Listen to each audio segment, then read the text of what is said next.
So yun ang kanilang Cultural Heritage Learning Center. So according to the principal. So nandito na ngayon yung Team Ugis na nabasa ang buli ni Mama. Nabasa gid kay ang iya dito nga in between nga nang iset nang gin sugpo nang sang ano career niya basta. Sige lang Mama. There's a ano na yun, we can harvest the Yeah. ano yan, no pain no gain. Di ba ba ko sa imo kadtuan ta anay para maano mo You know ma-assist man. bakit wala akong laman? The teachers not IT. Oo.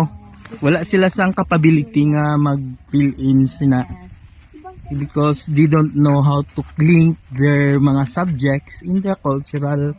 Kapag may Part. ara kita nga ano, pag may ara kita nga mga instructional materials, Oo. pwede na exhibit dito. Yeah. You know. And the first is the SKSU CTE. Thank you very much. Palapa! So ito, empty to siya.